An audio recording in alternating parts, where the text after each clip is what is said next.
The Oath Against Modernism, given by His Holiness St. Pius X on September 1st, 1910. To be sworn to by all clergy, pastors, confessors, preachers, religious superiors, and professors in philosophical, theological seminaries. I firmly embrace and accept each and every definition that has been set forth and declared by the unerring teaching authority of the Church, especially those principal truths which are directly opposed to the errors of this day. And first of all, I profess that God, the origin and end of all things, can be known with certainty by the natural light of reason from the created world. That is, from the visible works of creation, as a cause from its effects, and that, therefore, His existence can also be demonstrated. Secondly, I accept and acknowledge the external proofs of revelation, that is, divine acts, and especially miracles and prophecies, as the surest signs of the divine origin of the Christian religion, and I hold that these same proofs are well adapted to the understanding of all eras and all men, even of this time. Thirdly, I believe with equally firm faith that the Church, the guardian and teacher of the revealed world, was personally instituted by the real and historical Christ when He lived among us, and that the Church was built upon Peter, the prince of the apostolic hierarchy, and his successors for the duration of time. Fourthly, I sincerely hold that the doctrine of faith was handed down to us from the apostles through the Orthodox Fathers in exactly the same meaning and always in the same purport. Therefore, I entirely reject the heretical misrepresentation that dogmas evolve and change from one meaning to another different from the one which the Church held previously. I also condemn every error according to which, in place of the divine deposit which has been given to the spouse of Christ to be carefully guarded by her, there is put a philosophical figment or product of a human conscience that has gradually been developed by human effort and will continue to develop indefinitely. Fifthly, I hold with certainty and sincerely confess that faith is not a blind sentiment of religion welling up from the depths of the subconscious under the impulse of the heart and the motion of a will trained to morality,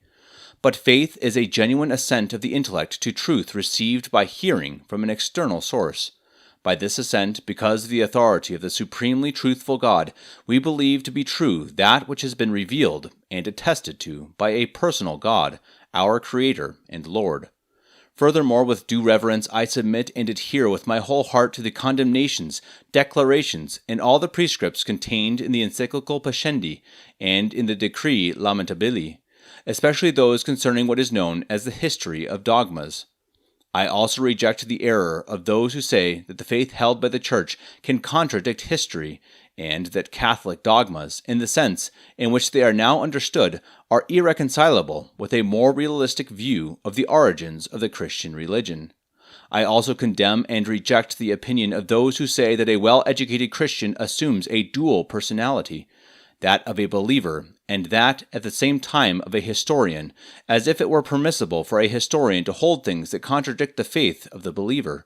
or to establish premises which, provided there be no direct denial of dogmas, would lead to the conclusion that dogmas are either false or doubtful.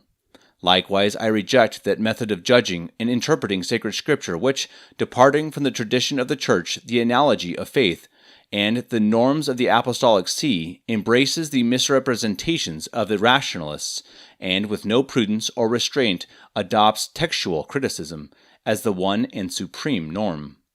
Furthermore, I reject the opinion of those who hold that a professor lecturing or writing on a historico-theological subject should first put aside any preconceived opinion about the supernatural origin of Catholic tradition, or about the divine promise of help to preserve all revealed truth forever,